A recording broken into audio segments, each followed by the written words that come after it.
Oke teman-teman, kembali lagi bersama saya.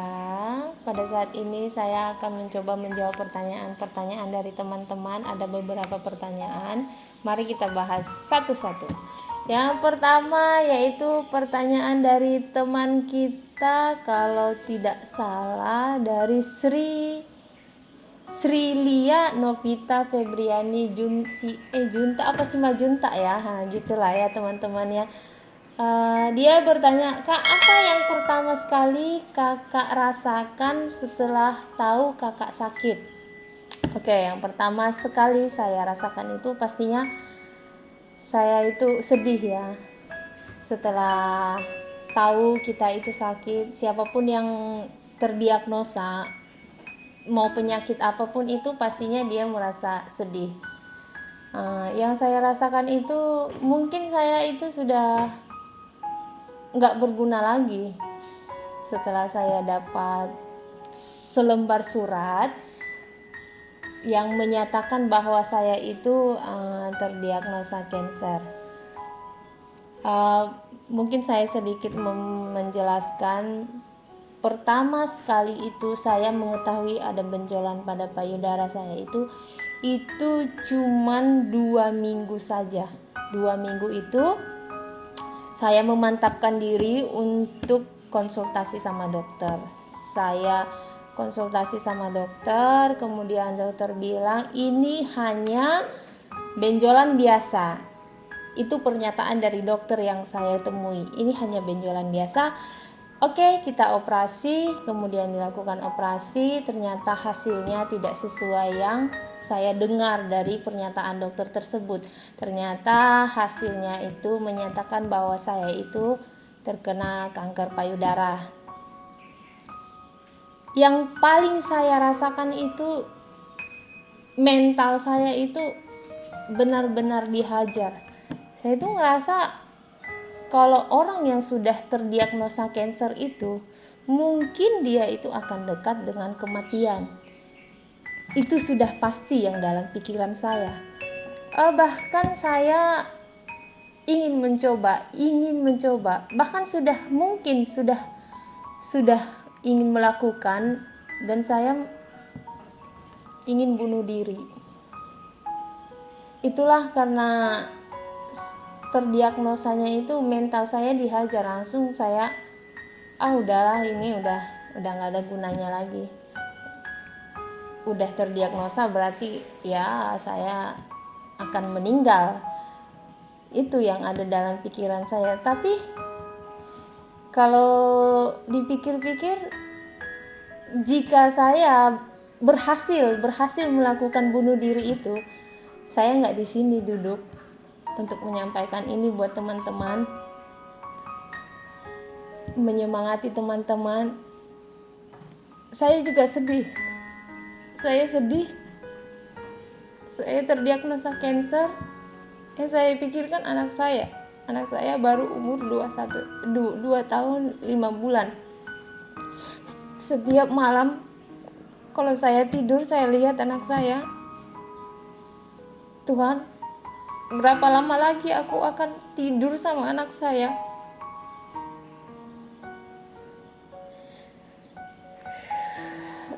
Apakah aku 2 tahun lagi akan tidur bersama?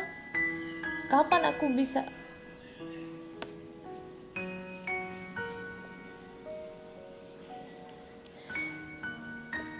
Itu yang timbul dalam pikiranku. Mungkin siapapun kalian yang di luar sana mengalami apa yang saya rasakan pada saat kalian itu didiagnosa seperti itu. Bahkan saya sendiri sudah menyampaikan sesuatu sama keluarga saya. Nanti kalau saya itu terjadi apa-apa, mungkin kematian ya, kalau saya itu meninggal, nanti anak saya itu ikut suami. Jangan diperebutkan. Anak saya itu ikut suami saya aja. Yang paling berat dalam hidup saya memikirkan anak saya. Saya pikir kalau saya nggak ada, anak saya gimana?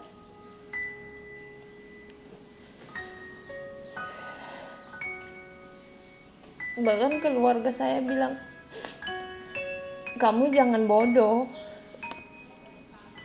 Emang dokternya udah putuskan berapa bulan lagi emang kamu bertahan gitu. Dokter nggak pernah bilang kalau saya itu hanya bertahan berapa tahun lagi. Tidak, tapi pikiran saya itu sudah ya, saya itu udah mau mati gitu. Saya bilang saya mencoba bunuh diri, itu benar. Saya mencoba bunuh diri itu 2 kali saya mencoba bunuh diri. Karena apa? Aku nggak kuat.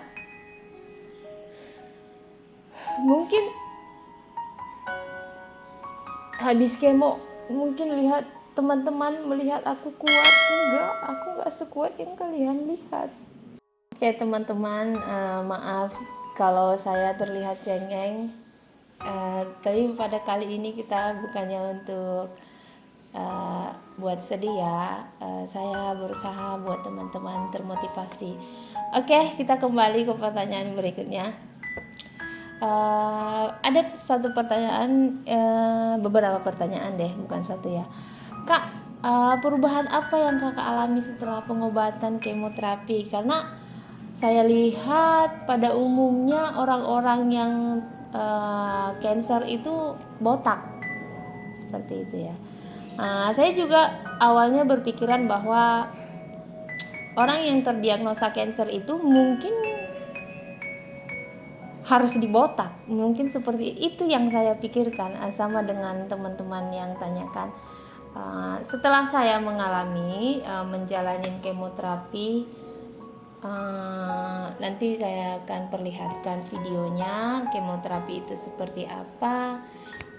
Kemoterapi itu melalui infus.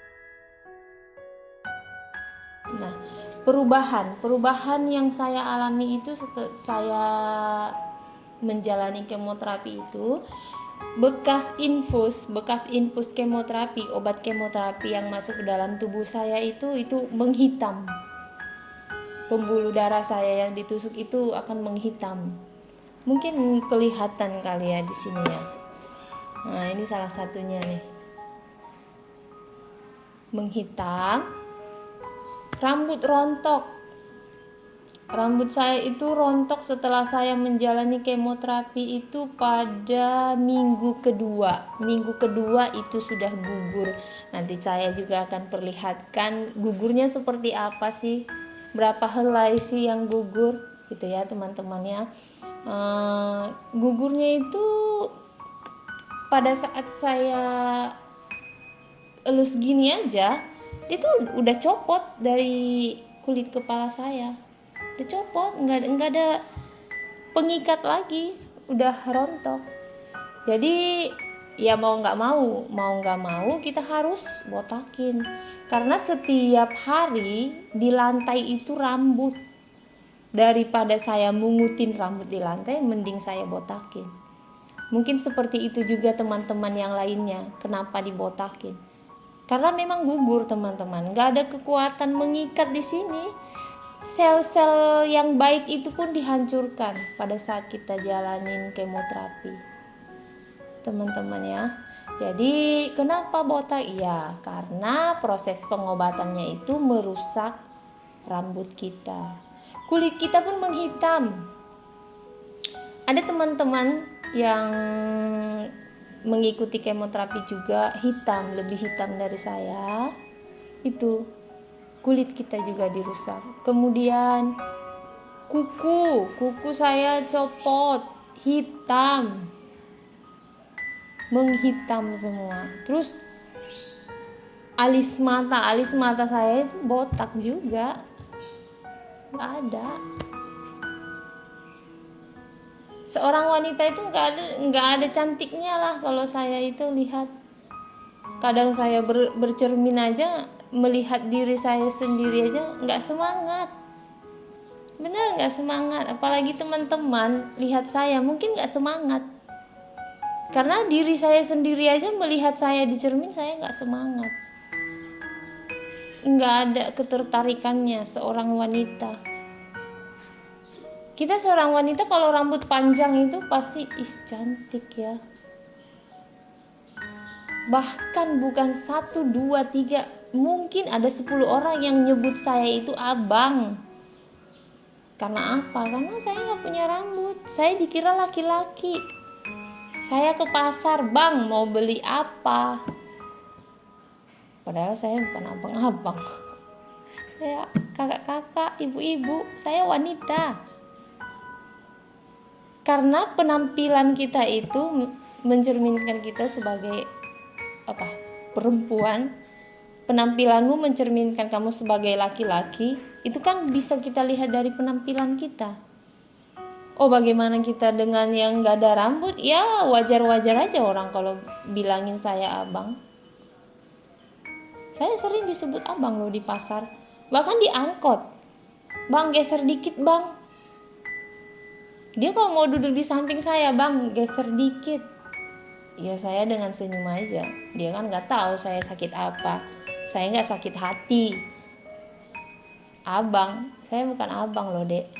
Oh iya, maaf tante. Gitu. Tapi kadang saya merasa sedih. Orang gak mengenali saya lagi karena penampilan saya. Seorang wanita tidak dikenali karena apa? Tidak ada rambutnya. Dia kira saya laki-laki. Tapi gak apa-apa, nanti tumbuh lagi. Nah seperti sekarang ini kan udah keluar lagi dia. Ini sudah kuat. Biar cantik. Cuman saya ngerasa gak nyaman kalau saya pakai wignya. Karena saya di tempat kerja ini harus ditutup. Gatal. Gak nyaman. Kalau sebentar-sebentar aja mungkin bisa ya. Tapi kalau untuk berjam-jam, 8 jam dalam satu hari kita bekerja 8 jam, gak nyaman saya. Dia bilang penampilan kayak gini kan jadi jadi jelek katanya. Ya gak apa-apa. Gak apa-apa jelek. Yang penting saya semangat.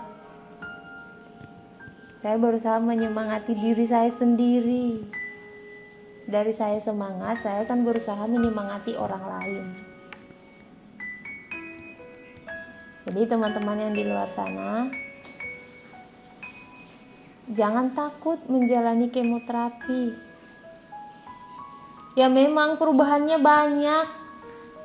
Gak bisa makan, mual, muntah, dada terasa berat. Emang banyak perubahannya. Moodnya naik turun, emosional jadinya gara-gara apa? Gak bisa makan sama sekali. Memang benar, saya sendiri ya, bukan berarti yang lainnya gak bisa makan. Saya gak tahu, ini saya cerita pada yang saya alamin sendiri. Gak bisa makan saya. Yang saya konsumsi itu kalau kemoterapi itu saya minum susu aja. Minum susu aja rasanya belum lagi ditelan sudah mau keluar.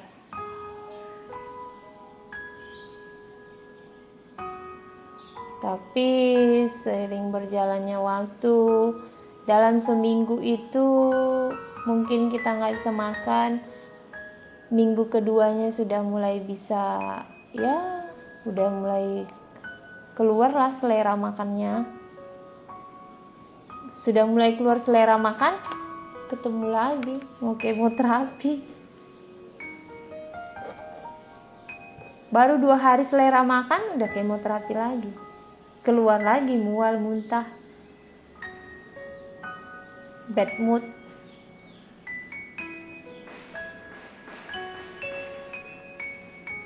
Ya teman-teman, kalau kalian di luar sana takut kemoterapi, wajar, itu manusiawi.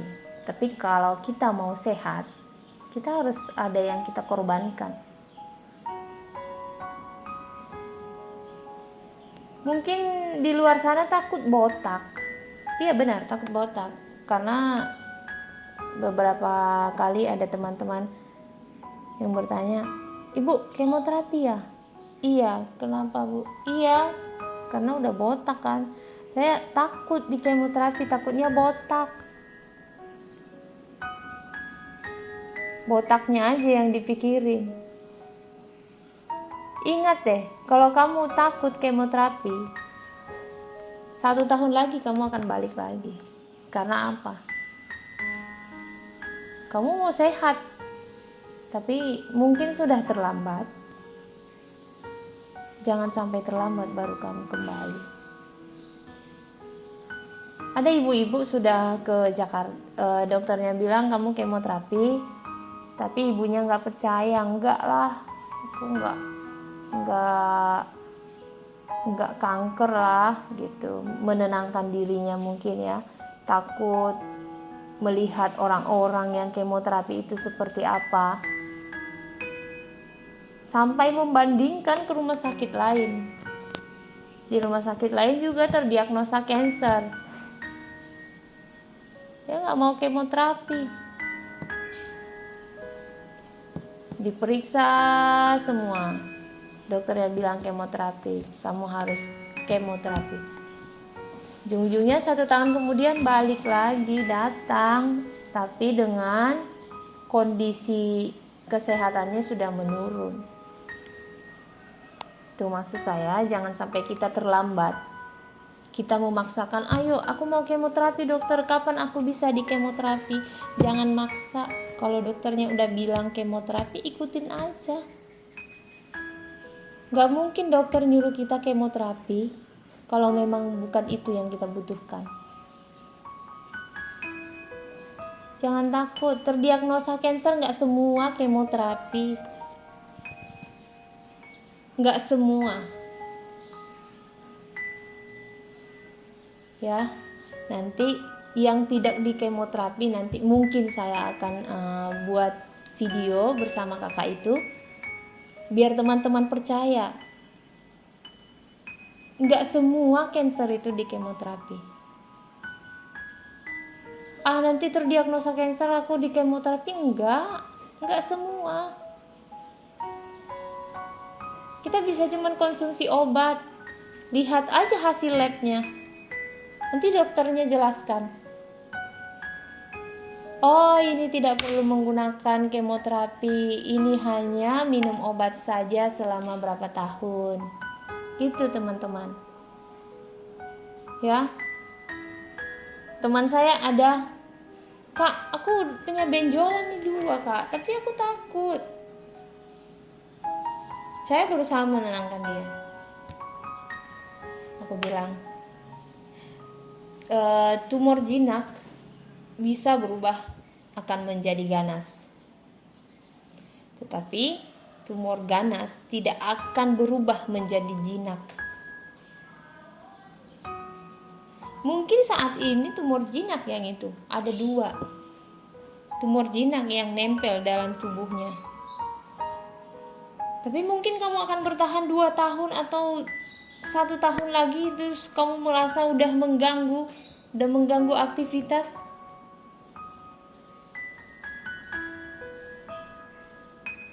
Kamu akan kembali sama dokter terus bilang, "Dok, ini saya sudah pecah, udah ada nanahnya, mau diapain ya?"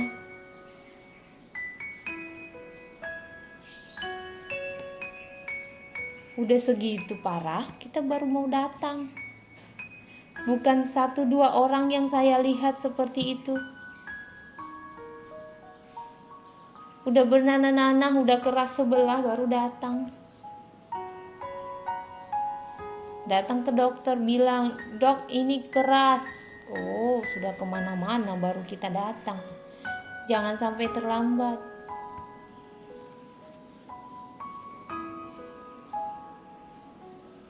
Gak usah takut ketemu dokter. Gak semua kemoterapi yang cancer. Ya kalaupun dokternya bilang kamu harus kemoterapi, kalau kamu tidak mengizinkannya ya gak bakal bisa. Dokter nggak bakal maksa kita untuk menjalankan kemoterapi.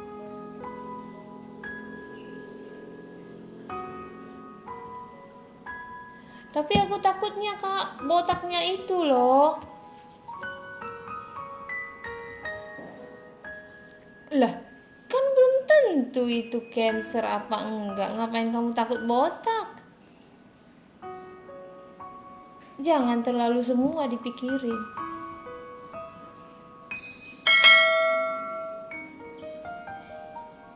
Kita takut botak. Yang saya takutkan itu botak itu bukan karena apa ya, bukan karena penampilan saya, enggak. Saya takut anak saya nggak mau sama saya karena perubahan penampilan saya. Tapi yang saya pikirkan itu salah. Anak saya umur 2,5 tahun.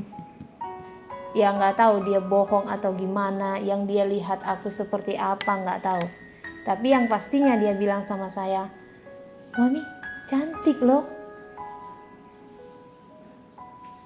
Dia 2 tahun 5 bulan. Ya saya pikirkan itu pada saat saya digundul. Anak saya mau nggak sama saya ya? Bukan saya berpikir, "Is, jelek banget aku." Enggak, saya nggak berpikiran seperti itu. Yang saya pikirkan dalam otak saya ini, anak saya mau nggak sama saya ya, dengan penampilan seperti ini. Itu aja yang saya pikirkan. Nggak ada takut apa-apa. Anak aja yang dalam pikiranku. Kenapa saya takut sekali? Karena pernah suatu ketika saya dan anak saya antar suami pangkas. Itu rambut masih ada di kepala sekitar 1 senti. Dia lihat sendiri, anak saya lihat sendiri bapaknya dipangkas. Tapi setelah bapaknya dipangkas, dia nggak mau, enggak katanya. Dia merasa ketakutan. Enggak mau katanya. Itu yang saya ingat. Nanti dia nggak mau sama saya. Sedangkan papanya aja ada rambut 1 senti, dia nggak kenalin papanya. Nggak mau digendong. Pada saya digundul itu yang ya menetes air mata saya. Mikirin itu. Bagaimana nanti aku menjelaskan sama anak saya, rambutku di mana. Gitu. Tapi kalau saya pikir-pikir, itu akan gimana ya? Susah mengungkapkannya. Tapi saya berusaha untuk menyemangatin teman-teman biar kita sama-sama sehat. Semangat berjuang!